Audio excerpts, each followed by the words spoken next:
Right now, the video you're watching is not streaming through a satellite in space. It's traveling through a physical cable made of glass fibers thinner than a human hair, lying thousands of meters beneath the ocean's surface.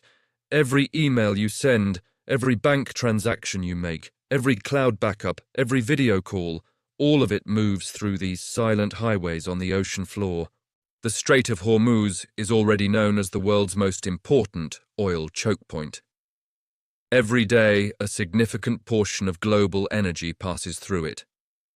But beneath those same waters lies something just as critical: a dense web of fiber optic cables connecting Asia, Europe, and the Middle East. If those cables are disrupted, the effects would extend far beyond regional politics. In today's video, we break this down in this video. Watch it now. Most people imagine the internet floating invisibly through the air or bouncing between satellites. In reality, it runs through approximately 550 active submarine cable systems spread across the world's oceans. These cables carry almost all international digital communication. Each cable contains bundles of glass fibers protected by layers of insulation and steel armoring. They are engineered to survive extreme pressure and harsh marine environments. Despite their strength, they remain physically vulnerable, especially in shallow waters. When a cable is cut, traffic reroutes through other cables if capacity allows, but there is no global satellite backup capable of replacing this system at scale. If multiple cables in a single corridor fail at the same time, the rerouting capacity can collapse, leading to widespread outages. The Strait of Hormuz is one of the narrowest and most strategically significant waterways in the world.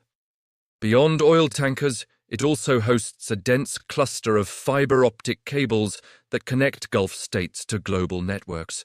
Estimates suggest these cables carry between 17% and 30% of regional internet traffic. Countries like the UAE, Saudi Arabia, Qatar, and Bahrain depend heavily on them for financial systems, cloud services, and government communications. Dubai functions as a financial hub for the Middle East. Bahrain hosts cloud infrastructure for global tech giants such as Amazon, Microsoft, and Google. If the digital arteries beneath Hormuz are damaged, it would disrupt not only oil markets, but also global data flows. The IRGC's message, published by Tasnim News Agency, warned that simultaneous damage, whether accidental or deliberate, could cause severe outages across the Persian Gulf. The language was carefully chosen but unmistakably pointed.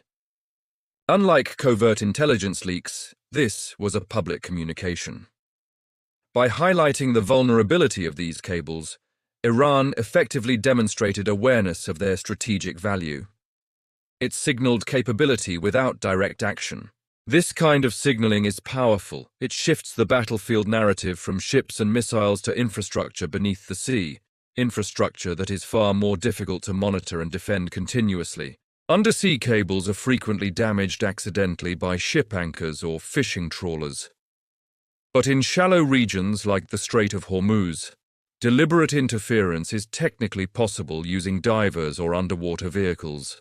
Repairing a damaged cable is neither quick nor simple.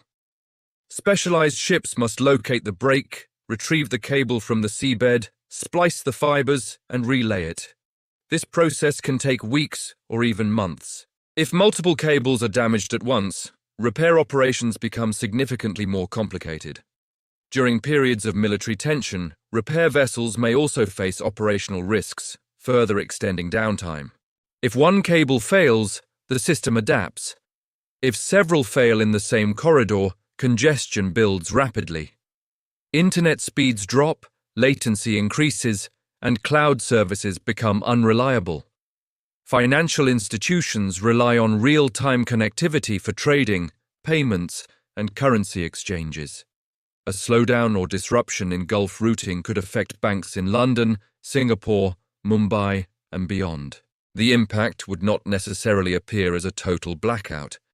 Instead, it may manifest as cascading failures, slower systems, interrupted transactions, and instability in interconnected digital platforms worldwide. India is one of the largest consumers of internet data globally.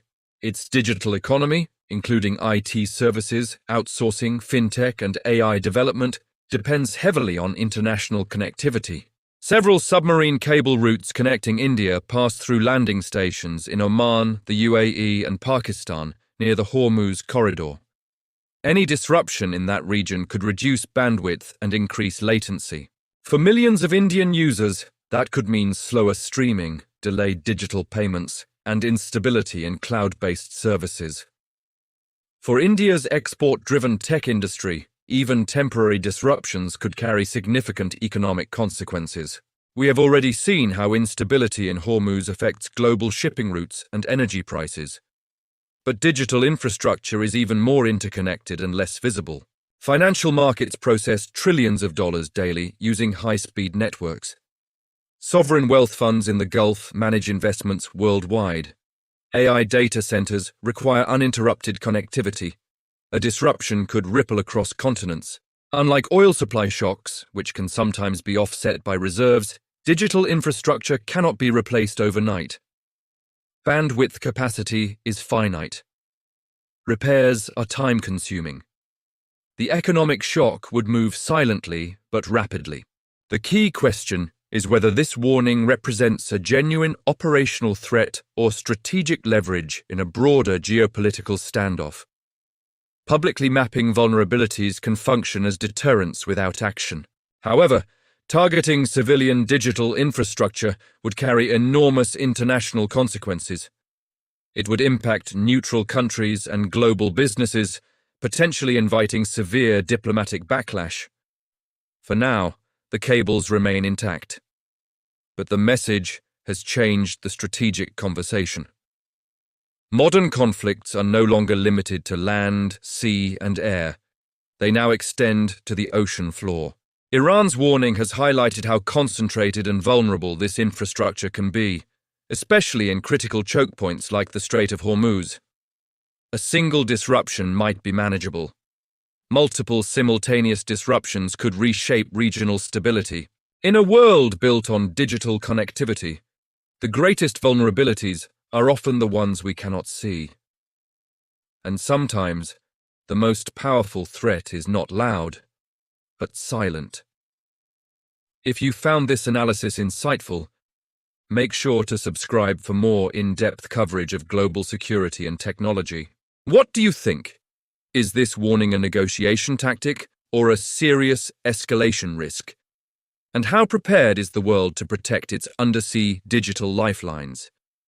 Let us know your thoughts in the comments, because the next global crisis may not begin with an explosion, but with a sudden loss of connection.